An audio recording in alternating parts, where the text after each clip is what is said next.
How the fuck we go from trans drags to fucking nuclear weapons? And we still haven't gotten to the episode Topics yet. that are hand in hand. Let me run the start intro. this shit. Yeah. That was a lot of topics right there. Just a casual Sunday morning. Are just words. All I have to offer is words. Just words. Nobody cares. Nobody cares. What's going on, my beautiful peoples? It's your boy Ron Kane. Welcome to Just Words, Nobody Cares. Yo, we've been talking for like an hour. That's crazy. And I did have the record button, but yo, we were talking so much shit that it's even too much for just words. Yeah. Keep that one in the vault. Keep that one in the vault. I was like, whoa. The unreleased episode. Yeah. I'm like, you know, if I had the big, that's what I need to do is get the sound effect for canceled. and I'm like, yo, I'm canceled from fucking the minute zero of that episode. Yeah. If I would have ever released that shit, I'll probably put out little snippets. But anyways, yo, that shit's wild. Already we haven't started, and I'm like blown away by Me too. I know. So am I. But so I'm gonna get right into it. You know who you got on deck? My brother, my main man, Dre Drizzle. What's going on? What's happening, my people? Happy to be here again. Feels like I never left. That sounds too exciting. One of those draggy days. Well, it started draggy before I got here, but after this conversation prior, it was like, oh no, I'm hyped. It's fully drag. I'm hyped. You get it? You get it? I said prior too. I know what to say. But you got it right. I don't think you It's got it. I got intense. it. Yeah, It's intense. I have to do it again. We were looking at the North Face We're gonna Pride. give them commercial time. Yeah, right. Yeah. Yeah, we were looking at one of the most recent corporate. I will block them out. Okay. We were looking at one of the most most recent commercial corporate exploits of wanting to highlight the LGBT community. Yeah. Is that fair enough? Yeah. Exploit, I would argue. Exploit or Capitalize off of. Capitalize. Yeah, right. Absolutely. Capitalize off of the community. Before we get to who our guest is, and is our quarterly brother, but we'll get our next person up. You already know is the wonderful, the lovely, honorable Lady H. I'm laughing because yesterday Yolanda was like, "Oh, you're honorable, respectful lady," because she asked how we met. And so it's always funny that you introduce me like that. Do you not like it? I mean, yeah, it's good. I feel so proper when you do that. So I'm like, Sounds oh, awesome. thank you. Glad to hold court with my people. Oh man. How are we feeling today? Great.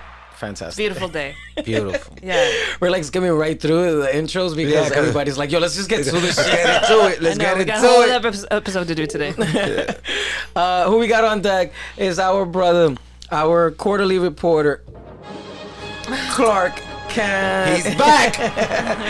Hopefully this episode makes it to air. Oh shit. Shots My fired. bad. Hey, yo, you're right. And let me get back. Fucking shots fired already. Cool. You know, it's not that I didn't want to air the last episode, and I did like edit and everything. But Ricky, I was like, wow, man, this is just such a heavy fucking episode. Yeah, it was. And I think it's because I walked in with the mentality of like, oh, we're gonna chill, we're gonna hang out, we're gonna catch up. Clark Kent dropped the bomb. My No, man, it wasn't just me. Let's all get straight. It was nuclears all over. yo, A nah, recap for our listeners.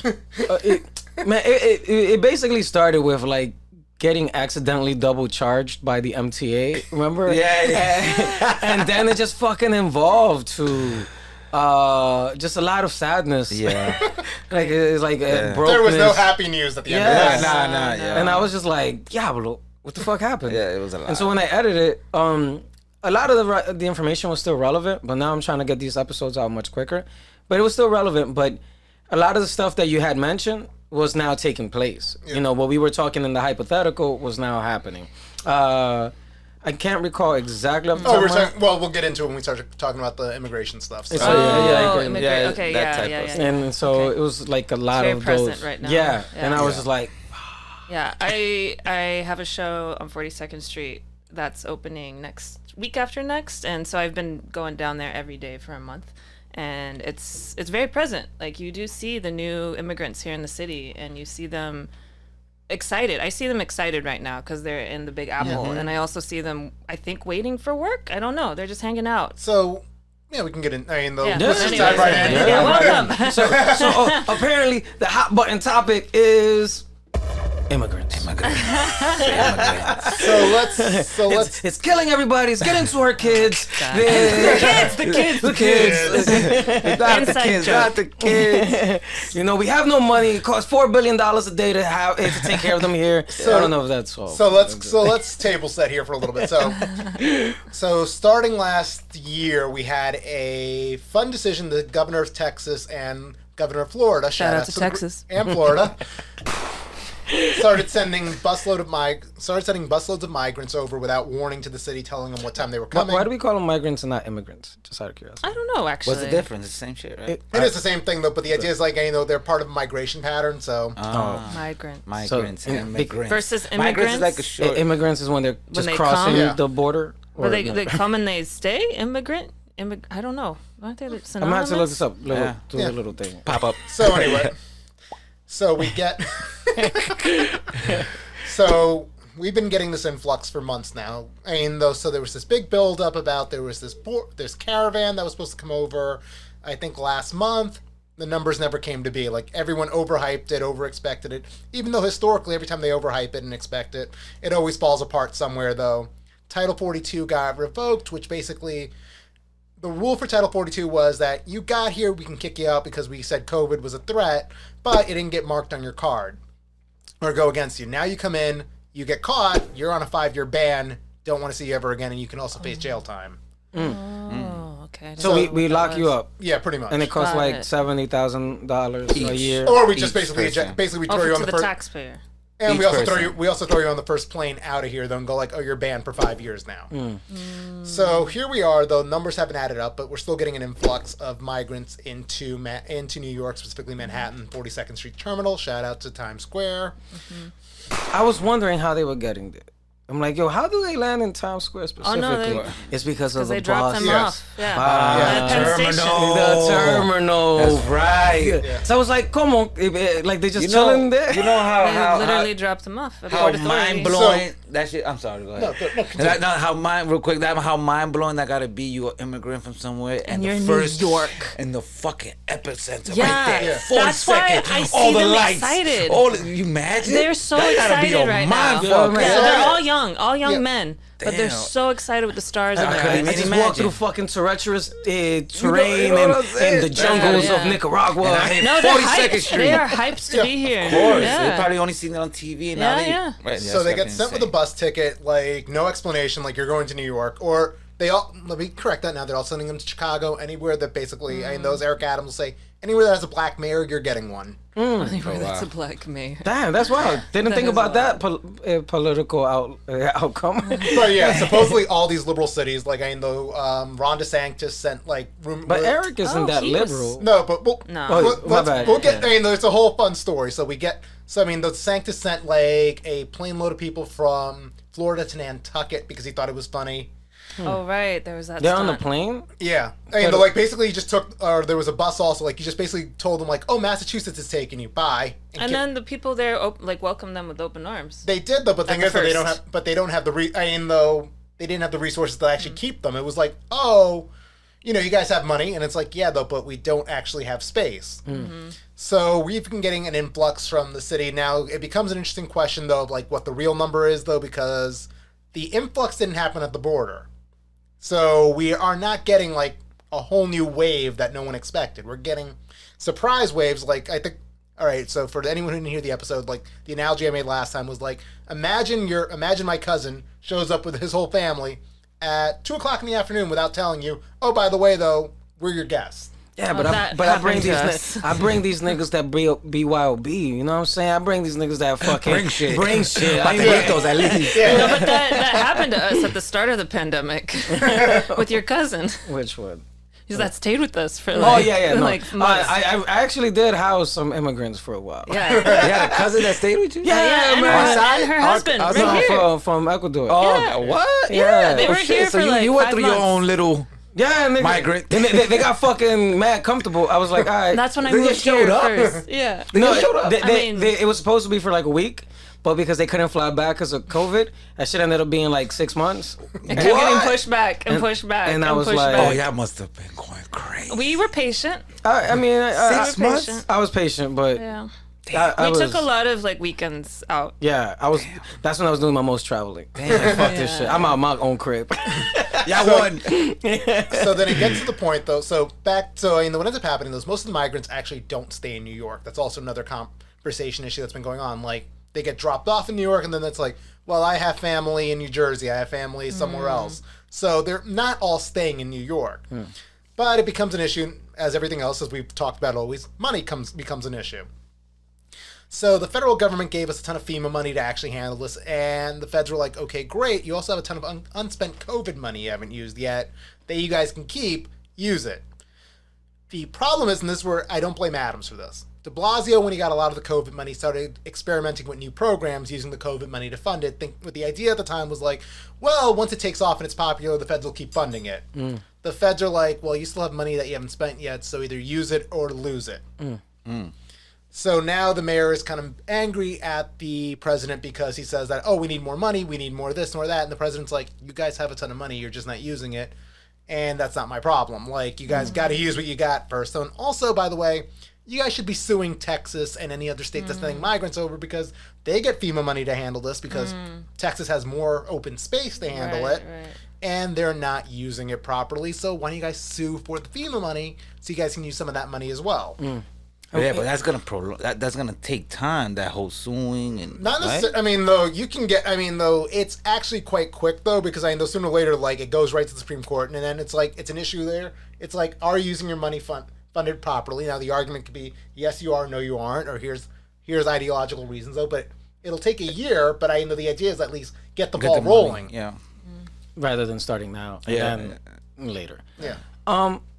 Just out of curiosity, and you know, we've had these conversations in passing, but there are a lot of states in this country that are underserved in population, right? So that, for example, I know places in Arizona, mainly like in the West, why, and that those communities do need an influx of a working population to even get some sort of economy rolling, just to even get the shit in, because they're becoming like ghost towns. Well, that's becoming a conversation that's being had also, though. Like why not just ship them there? Well, not even not ship them though, but Or it's like temporarily house or them. give them. I mean, they're giving them the options. Like, hey, though, like we used to do this actually way back when, though, where we still do it now. Actually, pardon me. Where like we give people like a ton of money, going like, hey, if you agree to live here for 10 years, we'll even give you the house. Just like they'll work in the area, help build up the population. Yeah. Because we are seeing that, especially like I can think of like parts of Pennsylvania, which are like ghost towns. Well, it's happening here in New York and the Mad state Dominicans out there. because they're right now migrants that are coming here to the city. A lot of upstate towns are trying to lure them to work up there because they don't have enough employees. And I read an article where a migrant did like speak to the reporter, and they're like, I did accept it because it seemed great to have space and have work, but they're facing so many racist threats right Well, there. that and then, Yeah. Well, that and then you also get into the fact that there are some towns that are just basically like saying, this is where it becomes tricky. There's this one little detail. Yeah, one little detail here. Like though, so it also becomes an issue of like New York City's limited in space though, but again, it becomes like whose numbers do you believe? Because the New York Times like blew up this whole article a few days ago where they said like the number of migrants that we claim we're getting and what's really there are two different numbers, and it's probably a lot lower. Got it. But it becomes an issue of like some towns are just saying like, but the mayor doesn't want to host them all in New York City, so he keeps trying to ship them out though, and then and a lot of towns are suing the block. How come a lot of the news that gets out that is more sensationalized gets more attention than like rational news? Because Since we're out of time, no? because that's a whole nother episode. Because like The after episode. you know what it is like. For example, our cousin, right? He hit me up with a video talking about like, yo, I think I'm gonna go take a job. He's a doctor. And he's like, yo, I'm gonna go take a job over there because they're having a party, and because the video he sent me was talking about how they're just doing drugs, they're drinking, they're hanging out In the hotel? Where- in the where hotel. at? Yeah, I seen that video too. Yeah. So, and then he was like, yo, man, you know, this shit is crazy. My friend is a nurse practitioner, and she was helping a woman in labor give childbirth to in the hallway of the hotel. Wow. And he was like, yo, I think I'm just gonna go and hang out over there. And I'm like, nigga, I don't know what party it is that you into that you want to go see. That somebody give birth in the hallway. But like, you know, and so my point being that the level of dehumanization that we're talking about, just humankind, period, I think is pretty fucking wild. Because you know what? At this point, what I'm recognizing that this problem that has come to be now a New York problem is more of a political issue because of the intentional shippings, the intentional driving people here. Can we remedy it? Absolutely. I do feel that there is enough space. You know, we got a shit ton of empty corporate buildings that have not been anything done. Warehouses and all that. But you know, we're not.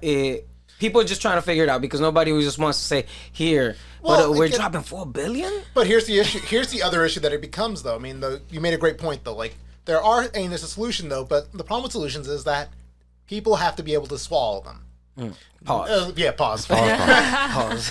Going back to another conversation. I mean, the thing is, though, then you start getting into the NIMBYs who go like, oh no, I don't want them living here, and it's what like, are the NIMBYs? Oh, not in my backyard. That's right. NIMBYs. Every time he says it, it throws me off. Yeah, my brother uses that because he's involved in his community over in the West Coast, which is like a lot of NIMBYs. He says, yeah. Don't bring these fuckers. Yeah, so I mean, those are the NIMBYs. So now there's weird solutions that are popping up. Like I heard last night, there was even a story that they wanted to send these folks to prisons, like Rikers, to actually have housing in them. The migrants? Yeah. What the fuck? That's crazy. That's wild. I thought we were trying to shut down Rikers. That's crazy. With that? Yeah. That's a whole different. No. We're literally gonna. We can get into it though, when we start talking about housing. But that's becoming a whole different discussion. And so you know when you have these conversations and the reason that this became very somewhat relevant to me was I went to a town hall meeting and in here in Washington Heights and Upper New York, and so you have Dominicans and whites at these meetings, and they're usually on the older side. However, there's this one person that's only, relatively close to my age, and we had an exchange. And she shared that she asked the question as to, what are we going to do about the migrants? And I flat out asked, I was like, the fuck do you care? Like, like what that got to do with you? Yeah. We got other shit that matters to us. And she's like, well, because, it's our tax dollars, and you think that that's fair? And so I stayed quiet for like a second. And actually, I didn't even respond. I was just like, look, man, I think it's just a lot happening. I think that, they need to get the money from FEMA, and we just need to help people. And I left it at that. Because I was like, I'm not going to go down this motherfucking rabbit hole. Estoy cansado. But in my head, my point being is that, when we do talk, when we're talking about taxes, for example, and people are along the lines of saying, yo, but these are my tax dollars and it's not fair and rabble. But yo, when we're bailing out banks and when we're going to war, like we're funding the same arms dealers here. And I'm like, why is no one saying and I'm talking about literally my immediate community. So let's go. So you made a really good point. Doesn't say a fucking word. So, but yo, now when there's more brown people, isn't that better for us? I'm like, niggas, you was an immigrant too. What is you talking There's more about? voting power. And they're like, no, it's not fair. So you were here first. We're not that far removed from that. You were here first. So you made a great point. Take our jobs. South Park. South Park's suing you. I'm telling you now. We made too many South Park references today. So 10 seconds, it's fine. So there's actually a whole so you made an interesting point though about the tax dollar stuff though. So remember during COVID how everyone got like $2,000? Yeah. 1,200. Yeah. Exactly. Yes. 1,200 to be exact. 2 times, no? Yeah, twice. You're right. 2 Twice. times. So 2,200. everyone got mad about that, 2,400. right? Everyone's like, "Oh my god, like that's going to raise inflation. That's going to throw away everything." Like, here's the thing we don't talk about though. Right, the corporations in Wall Street got a ton of money to backstop, to literally backstop the economy from going over the cliff. Though billions of dollars, never had to pay it back, and yet, it was the guy who got the COVID checks, and oh my God, he's the one doing the harm. Yo, we're pointing the fingers at the wrong people. Right. Yeah. There's no sense of solidarity. there is no sense of like, yo, we need to be stronger together and we need to be here for one another. Because you're absolutely right. Yo, that COVID bread, corporations that were getting billions of dollars, millions of dollars. Thieves. And yo, their job was to make sure that their employees kept getting paid. What them niggas did was lay them off Pocket all the money. and pocket that bread. Well, or they waited until after the emergency was over. It's like, all right, cool. I didn't spend a lot of it. Bye-bye. Yeah. Look at. So let's. I mean, though. And no rabble. I know. Like no fucking up in arms. Because of that, you don't really hear that story in the news. No, I mean, You actually do, though. The thing is, you do. They don't Niggas will not promote it. pay You do, but here's the thing, though. It's not on TikTok. Wow. It's not on TikTok. But here's where it becomes another issue, though. It's like, also, though, it's like, it's easier to get your attention to go to something else. Yeah. Like, so, all of a sudden, though, like, if everyone else is talking about Coors Light, you're paying attention to that. You're not paying attention to the fact that it's like, we just lost a lot of tax money to corporations, so we're supposed to not fire people. And, like, last time I checked, we're seeing more layoffs by the second. Shit. And so that's my point, right? Because we also had this conversation, like off camera, and it's not to blow up your spot, Dre, but you said not that what my homegirl said, but something along the lines of like, yo, do you think it's fair? You know, they're getting free shit, blah blah blah, and. You know, not exactly, but obviously here you could correct me.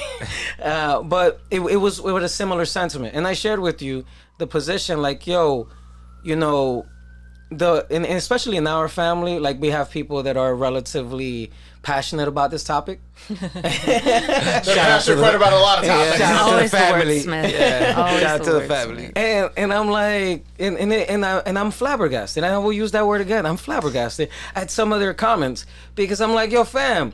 We're not far removed from being in the fucking campo, man. Like, we could have literally been in not even a pueblo, not even a village, in the fucking campo. Well, that gets to a whole other issue that I was talking about a few days ago in one of our fam meetings, though, where I was like literally going like, we were talking about the way cops act, and I'm like, the way you're calling for some of these cops to act, I'm like, you do realize like we just survived Trujillo by this much, and the same tactics that you're asking for was.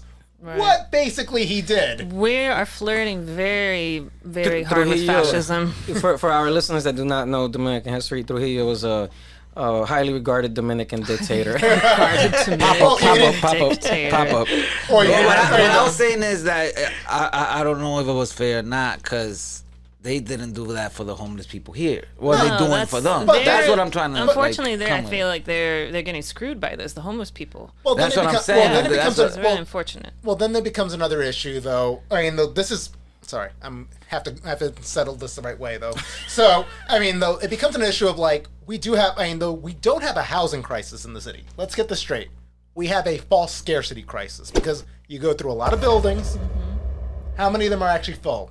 Billionaires Row is literally full of empty apartment buildings because either A, the landlord doesn't want to fill it, or B, you have cases where it's like some rich oligarch basically just like, all right, this is my third New York City apartment. Yeah, Right. and just Parking keep money. it there just to Parking keep money. it. Yeah. Or it's keeping it there to keep the value of the building inflated. Nah, but and that's on one extreme. Yeah. But even on the other extreme, like, you know, NYC buildings and all these other things, they're not being filled with people because they're, for whatever reasons, like they don't claim to have the resources to go through the applications to get the people in the apartments, and these apartments are fucking sitting there empty. Well, now we're getting into this here city budget. Because part of my job is to go out to like shelters and other programs to promote or, you know, do outreach to see people, you know, that need help with addiction.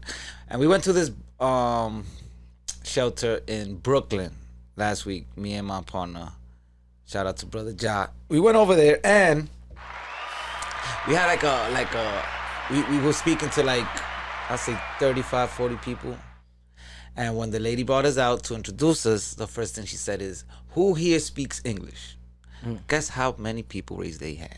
No fucking way. No What? Less than 10. Wow. Probably 4 or 5. No way. So we was asking the lady, like, what the fuck is going on? Wait, serious question. Do they speak Spanish? There was Or Arabic. Fucking Asian. A lot Spanish. Yeah, a lot of them are Spanish, and Asian. a few Asians. It was like all Few over the Asians, place. wow. Yeah. Like it was like immigration now. So we was like, where's everybody? like, People that, bueno. yeah, that's what we was like, what the fuck Alright, is going so on? going back to this false scarcity thing, let's be for 1 second though, because I know this is going to tie into this. So we were talking about a few minutes ago about like moving people into these towns that are falling into ghost towns. Mm-hmm. So during COVID, there was a big housing rush. Everyone was talking about like how everyone was moving to house. Guess who turned out to be the 1/3 of the houses? Guess who they went to? You know the answer because I gave you this already. You guys can guess. To corporations. Boom. Damn, did I tell you this? I follow the news headlines. Oh, there you go. 1/3 of the housing. Yo, shit, good for you, because I had no idea when he told me that. I mean, Yeah, they're buying up all the houses, and then they're gonna flip it and charge people an exorbitant nah, you amount of fucking rent. listen to our conversation. Fuck out of here, yo, because I'm like, wait, ¿cómo que tú sabes todo It esto? pops up in my Google news articles. TikTok. Yeah, so, Yeah. so all of a sudden though you have a housing scarcity that's Right. not real because Right, all these houses are off the market. You can't buy them. So now what's going to happen to a lot of the folks that you deal with? They're going to get put into certain housing, right? Mm-hmm. So this is a history that New York City's always had. And though, shout out to the late great Robert Moses for doing this. God. That's In not the, case I if you don't- guys don't know who Robert Moses is, He's he has responsible for all the inequality here in the city. he has a very Colorful history. Colorful history is the word they like to use. He'll get a pop-up. Let me, He designed a lot of the highways, beaches, and all the greenery for Long Island. For Long Island, a lot of New York City, but it was all intended to go around in certain neighborhoods. Was that the red lining? That's what it is, Redlining, right? yeah. Red lining? Yep. So we go in. So what's going to end up happening, though, I can almost predict this. You're gonna see a lot of the folks get poured into these certain communities. I mean, though we were joking around about the Bronx, actually. No, I see it already Yeah. because and I don't mean to cut you Yeah. off, but going for right now I was working on a presentation that I wanted to share with our congressman, because what I learned is that the terminology affordable is federally put into whatever brackets. So the bracket between getting affordable housing is $30,000 to income for a single person, a single household, just for math's sake, is between $30,000 to $150,000. And that large bracket is affordable housing. Yeah. And then under that, then you have supportive housing. So people who make no money or 0 to Yeah. 20. So you have like very supportive housing and then very low or No. So what is it? the income brackets are low income. What is it? Low income. Very low income. Very low income and extremely low income. So low income is code for broke. So you're broke, very broke, or extremely broke. And then the other was like middle income. It's moderate income and then middle income. And then that's it. And then that was middle just income like is you're the just 32 to no, 150. no, middle No. income is Like 100K is and up. 100,000 to 150,000. So And so in our median income in Washington Heights specifically, between Washington Heights and Harlem, is 56,000 a year for a single.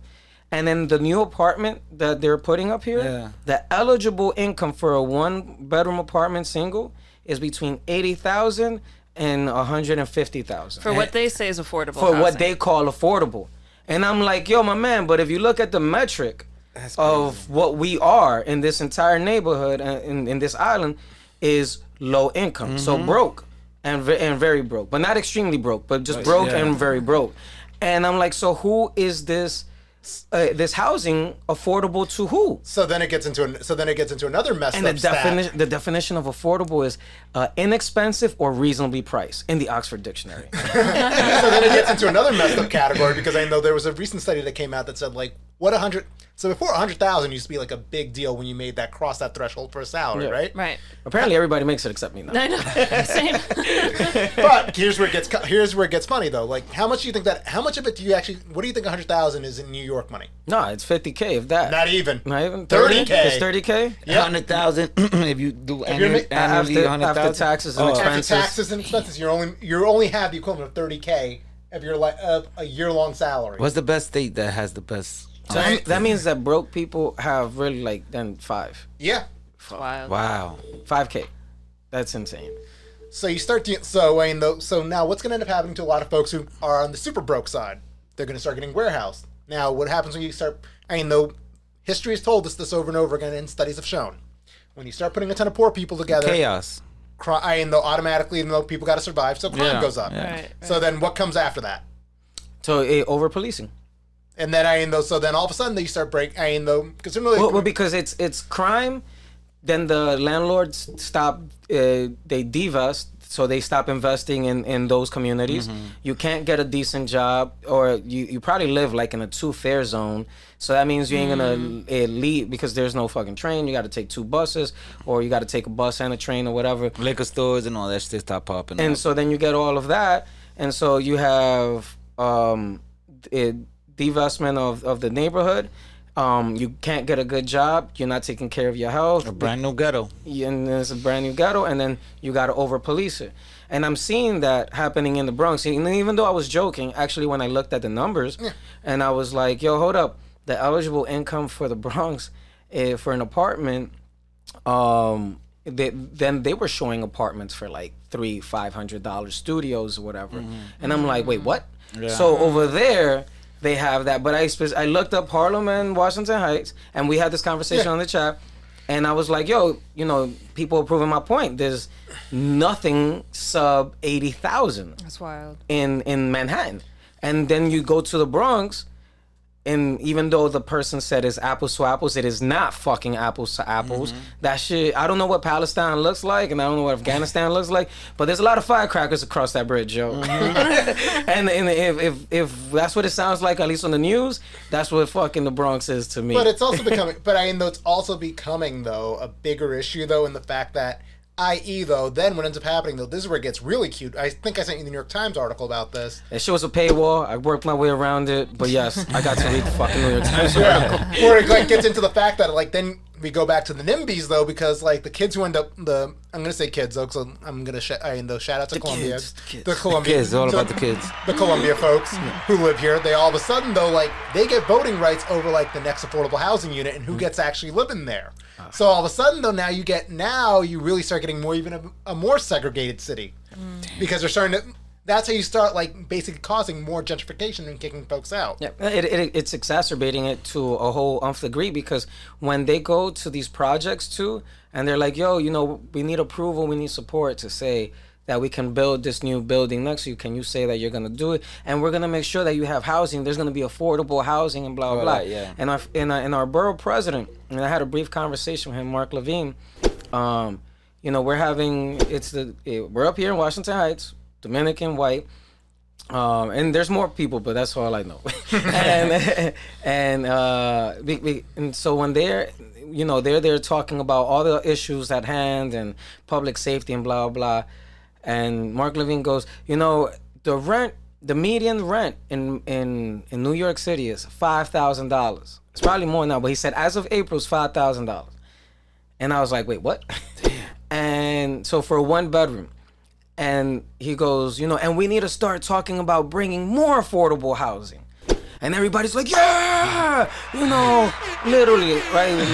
And I called him afterwards, and I was like, Mark, just out of curiosity, when you say affordable housing, who are you saying affordable housing for? And he goes, whoa, that's a really loaded question. And then I was like, look, I'm not attacking you. I'm just asking you. Because you're talking about affordable housing, and the reality is that a lot of the new developments up here are not affordable to the people within this community. So do you think we should consider having a conversation about changing the verbiage and removing affordable housing? Yeah. And he goes, oh, that's a really good point. And then there was this white lady next to him, and she goes, wait. Oh, affordable housing doesn't mean affordable, and I go, exactly my point. It does not mean affordable. Not for the people there. To us, Yeah. She's an older white woman. I'm sure she got a fucking fixed income. Right. And so she goes, wait, that's a really good question. So what should we be calling it? And so he said we should call it targeted income housing. And I was like, oh, okay. So then I came home and I made a graph, and I was like, all right. So targeted income housing means. We didn't get into these details, him and I, but in my brain, the way I processed it, I was like, these are the people you actually want To live in their apartment. and to live in their apartment. Yeah. You want the $80,000 to $150,000 income people, so you call it targeted income housing. That introduces transparency between local government, developers, and community members. But So you got targeted income housing, and then I think between 80, what was it? I created from like I think 80 to 40K. Then that should be accessible housing, meaning that people have enough money to afford those places. But if I call it affordable, because now we've used this term so loosely that it's so broad and subjective, because clearly the motherfucker that makes $30,000 is not gonna find what the motherfucker that makes $150,000 affordable. So I mean, in my real world, and then you get into the other issue of like, what's gonna turn? How are they gonna start transforming these neighborhoods? Like, is the Heights gonna be the Heights? The Heights is no longer going to be the Heights, dude. They just dropped $500 million on where Pathmark used to be in the parking lot to build a 700 unit apartment, a development complex. And the other ones huge. look way bigger. So I don't even know how the MTA is gonna operate up here. Period. Because 700 households right where the one train is at on that's 207. That's a lot of people. But you have to remember that's if they filled them all, because then you get into the fun game of like, all right, we're paying for all these apartments. Guess what? Most of them aren't going to get filled. All of a sudden, though, now you get empty apartments. Rents have to go up to keep up. Keep up the building running. Yeah. But if they made the rents accessible, they can fill up the apartments. Exactly. That's a whole different discussion. I mean, but that's why I think it should go within that direction where it becomes law, where because it is law currently that new developments need to have that's what I was about to ask, a certain amount of affordable housing. Yeah. What's the building that's on Sugar Hill? Complex. But that complex, yeah, which is a good example of how to. And I learned it falls accessible housing under supportive housing, and they've done a great job. I think they're a fantastic model, but they're not affordable housing; they're supportive housing. So they offer for people that need who have children that make very little to no income, all that kind of stuff. The whole building, and it's a nice building. It's too. the whole building, and it has a art gallery. It has a school inside of it. Yeah, it's on 157 by right like Macomb Bridge. Oh shit! It looks like one of those little Jenga buildings. It's pretty cool. Yeah. And so it's an experiment. It's one of its kind. But they had applications. I think it was for like 100 or 300 units. And they got over 10,000 applications. Wow. And I was just like, yeah, man, shit is real. It's needed. Yeah. Well, and that reminds me of my favorite, most confused term in New York City. When you tell everyone it's rent stable. Rent stable. That's the new term. Yeah. Rent stable. Hashtag rent stable. Oh, no. What's the other rent one? Stabilized. Rent controlled. Rent controlled. Rent controlled. Yeah, because rent stabilized stays the same amount, right? Rent controlled stays forever. Mm-hmm. Rent stabilized is only a certain amount that you can increase. Yeah, but the thing is, if you talk to everybody, I'm in a rent controlled apartment. Nah. And when you're like, no, you're not, because they actually are raising it. Like, the rent controlled ones are gone because they're not doing that no more. The minute you they either everybody died off or they moved them out. Oh, they moved them out. Really? If they pay them off. Yeah. If they move them out, that's it. But if you don't accept the money, you can keep it. You can keep it. But then they don't do any maintenance on your building. Or the you own it, but you don't own it. Yeah.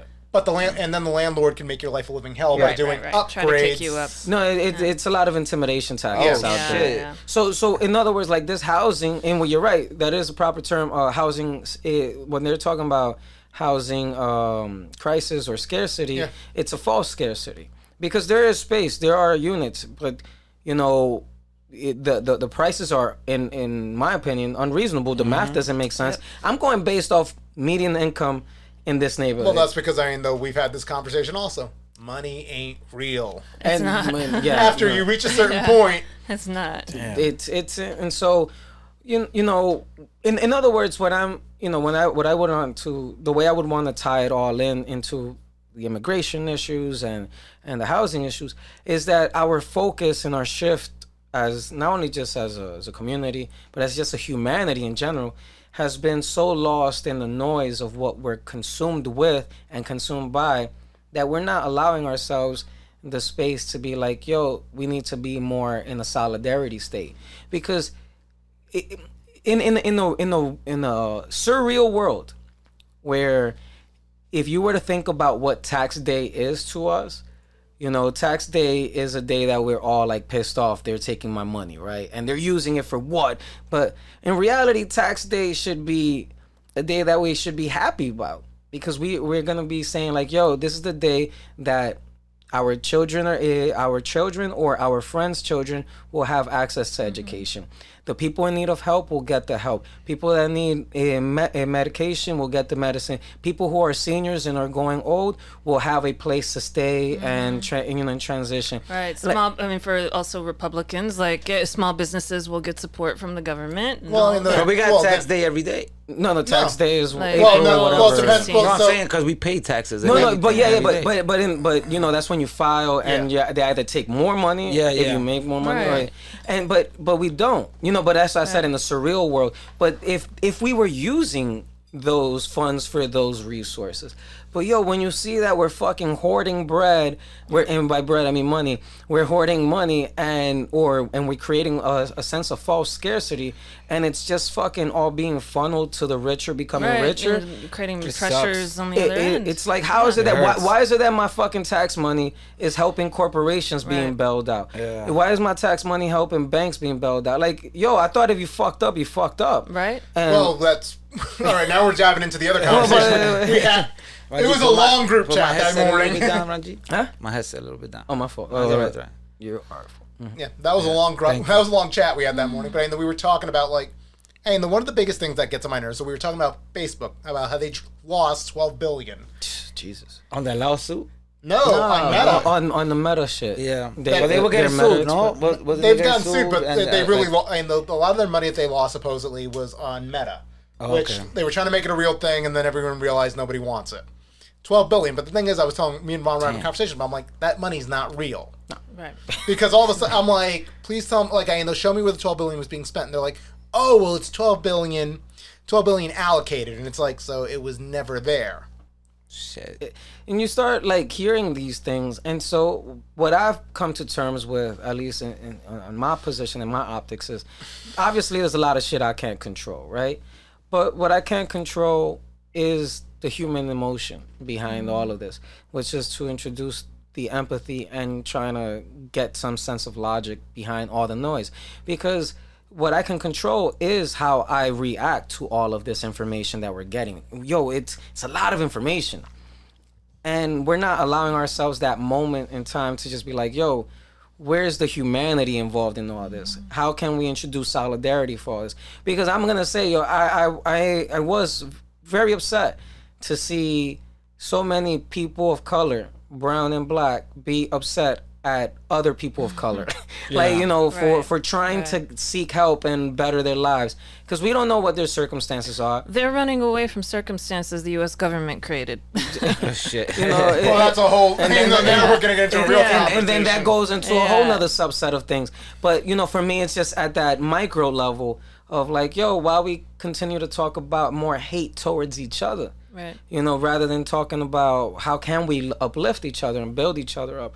And especially given that, it's my direct bloodline family and niggas is Dominican and they talking all this shit. And I was just like, I was kind of hurt. I was just like, yo, man, that we could have been that and even worse off probably. And y'all over here, no, but we need to do things the right way. I'm like, but what is right? Because I know how we did things, and there were a lot of skewed moral lines and shit. 10 people living in one apartment. Well, that shit was illegal. There's so right, it becomes very subjective. It's probably a sense of fear though, man, because the media always portrays it like this big. But we've had this conversation before, though, and I don't believe it's the media. I think it's us, because the media reflects us. It's the scarcity mentality. They're scared. That's what it is. But now we're having more of that transparency of now that I've never talked like this with anyone about that false sense of scarcity, because everybody says what everybody else is regurgitating. You're in this shit, so you telling me nah, I got the numbers to back this up. Yeah. And like you say, you got this little saying. What is it that prove me wrong? Don't. Coño, do you say? I forgot. He'd be like, I'm gonna bring facts and you're gonna give me opinions. And if you have facts to back up those opinions, then I will listen to you. Otherwise, go get your facts straight, and then we'll have a conversation. It's a long saying. Yeah. But, Damn, I don't think it was that long. no, but he said some shit like that. Go back to old episodes. Imagine printing that out on a banner. Yeah, that's gonna be expensive. A lot of paper taped together. Actually, here we go. You have the right to your Oh, there you opinions, go. but you don't have the right to your own facts. Yeah, there you go. That's better. Yeah, that's way better. I butchered that shit. My You're fault. like, if you come to the table with your own facts, maybe I will listen and look it up in my That's a good books with saying, my though. facts. Fuck you guys. Fuck you guys. Love you. I thought I had it right here. You did, yes.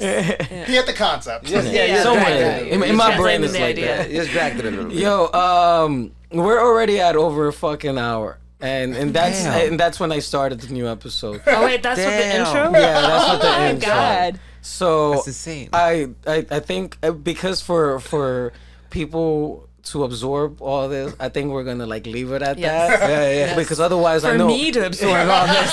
Bro, for us to have a peace of mind. And all transparency is for us. We to gotta have a think peace of mind. about our mental health too, bro. We got 3 hours in This here. conversation is going to keep going after the episode, though. Yeah, because yes, it can spiral a little further. We didn't even get to Elon Musk money yet. Yeah, no, Oh my God. and you know, That's like also imaginary I think money. I just gotta fill you in. I think you just gotta make a once a month visit. Bro. Yeah, Because when we do talk, Yeah. we got so much to want to catch up Yep. on Yeah. that when we start the conversation, It's it's rapid fire. yo, and I'm like, nah, you know, so we'll We'll figure it out, yeah. We'll do probably like the last Saturday of the month or some Yes. shit. But all right, y'all know the call. This is last call for words. We'll start off with my brother Dre Drizzo. I'm gonna keep it nice and short. It's been a long Yo, my weekend. man, why is your fucking chest so caved in? Yo, bro, I'm winded, bro. I'm fucking winded. So much shit going on. Help each other, love each other, protect each other. Don't hate on each other. Let's keep it at that. Yeah. There's a lot going on. Yeah, there's a lot going on. My brother Clark Kent, man, yo, it's always a blessing to have you on deck. I do love the fact that you just come here and you do drop facts, man. And I appreciate you. What is your last call for words? After a certain amount of zeros, money ain't real. Oh, shit. Yes. After a certain amount of zeros, money ain't How many real. zeros specifically? I would say what? 9? 9 trillion? Once you get to $1 billion, it's starting to get it gets a little queasy. Okay. Yeah, it's like, ¿qué vamos a contar? Yeah, that's true. It's all fake. How many, 9 is $1 billion? I don't know. I forgot. Wait, yeah. Yeah, 9 is. Yeah. 6 is a million. Well, No, 6 is a Wait, 100. no, what? Math. Six figures at that. Is Six that figures is only 600,000? 100,000. Yeah, yeah. So 9 is 3 a, more is a million. So then we need 12. No, 1 more. You know God, what? I'm a visual I'm person. done. I'm done. It's a lot of money. Fuck me up with that whole shit. Anyways, the phenomenal, the always lovely, honorable lady. What are your last call for words, my love? That was intense. I'm Jeez. just gonna kill it. I get it. Yeah, it. get it. I get it. got it. See, they already on our minds. They already take over our minds. Let me stop. It was in reference to the commercial we were watching before Yeah. we started the episode. Money is not real. We got to get away with the scarcity mentality because there's plenty of everything. Oh no, I believe money's real, but I mean the money that you and me deal with is real. Once you start getting to billions, I don't know. People want to make you think it's real, and it is real. There are real consequences to it, but at the end of the day, my point being that the scarcity mentality has to go. Let's get it.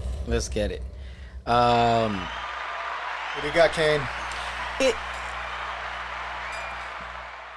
The more I verbalize a lot of the issues that we're discussing, it makes me just sit back and think how little I fucking know. Because, yo, there are so many realities out there. And there are so many pressing issues. There's so many crises. There's so many. It's just a lot of words for a lot of things that are to instill some sort of sense of urgency. You know, the kids and what they're exposed to, the false scarcity, the Housing, like all these things, and it's like everybody has this situation. at a core sense of at the core sense of belief, I would love to, and I do believe that everybody just wants what's best for them and their loved ones and their people. I do believe that. And so then there is this sense of fear and all that. But then there is that other flip side. There is that big reality that there is corporate machines. And these corporate machines need and are only operated by profits. Not the ones that you believe in, but the ones that you generate. and it's out of control. The sense of moral direction is to help each other, to not want to just only capitalize off of each other. It's kind of lost in the mix. And the more I come to be aware of all these realities, the more I kind of just want to slow down and allow myself to be like, look at everything that's taking place around me. Because, from the start of this not this particular episode, but since we've started this podcast, I have grown more empathetic to people that use drugs.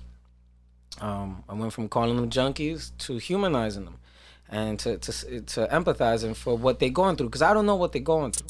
And even yesterday's conversation, man, that Yolanda went through like a lot, and I can see how people can easily turn to drugs. The whole migrant situation, I just sympathized with them off the rip because they were brown, and I'm like, brown and black people, brothers coming from Haiti, brothers and sisters coming from South America, like, we here, we need to help each other. But then you hear the stories, in Mexico, fucking little pockets where cartels go and just shoot up in the sky and let it rain bullets, and if you don't get hit, you survive, but your children died, your wife died, your family died, and they gonna remind you that, we either y'all motherfuckers work for us, or we coming back tomorrow and shooting up this entire fucking village, and your government ain't got your back, nobody here to support you or help you, and them niggas bounce, and they need help too. And and so then you have the reality of what a lot of people in America going through, whether it's sexual preference, sexual orientation, sexual identity, and they're trying to figure out their own life, and then they're experiencing a certain level of hate. And there's a lot to the human experience, but I think at the core of what our human experience should always be is to be compassionate and loving. I seen movie. I forgot what show we seen, but there was a show, an episode where there was a lady escape. It was like they did a flashback of times, and the lady escaped a fucking avalanche. It's like caveman shit, and she had a baby. She's walking with the baby. A fucking snake bites her. She's dying off little by little. She fucking dies. And another native lady happens to walk by because she died, and the baby was still clutching onto her teat, to her tit. I don't know how to say it. And the mother, they didn't say a word because the lady's dead. The lady picked up the baby and fed the baby and kept it rocking. And I'm like, holy shit, that's before language was language. At the core, there has to be that sense of love, and the more noise I see that we're going into, I fear that gets lost, and that's what worries me. But I think we should just go back to the human experience and allow ourselves to just feel and be. But just words. Just words. That was a deep one. Yeah, damn. Have you had enough? I think I need a nap after this. Nap, a vacation. Yeah, for real. Just words will be back next week. My comfort blanket now. This was Mental Health Awareness Month. It will be much more fun. We'll be much lighter next month. It was a heavy month. Yeah, I appreciate y'all. Thank you for taking the time to listen. Thank you. Thank you. Dre, Clark, Lady H, this is Ron Kane. We love you. We're out. God for this month to be over. It was a heavy month. Dude, is this one gonna make air? No. This one will absolutely make it. Definitely, yeah. Yeah. Yeah, we were getting into I will pass by fast. Yeah, I should shot by fast. So I'm like looking at this one. I started recording a while ago, and this one is way over all of that. The funny part is Elon Musk just, that was the one that blew your mind a few weeks ago. Yo, bro, nah, you've been sharing some shit that I'm like, the fuck is real anymore? I literally love the fact. Yolanda wants you to send the pics, so. Okay. So he freaking goes. So Musk. They just text. So, because you haven't heard this one, so you know why Musk is trying. So there's a theory going around that Musk is trying to run the company into the ground on purpose. Yeah. Because of what ends up happening, though, if he does, the bank. So he doesn't own Twitter, actually. Yeah. Oh, you don't?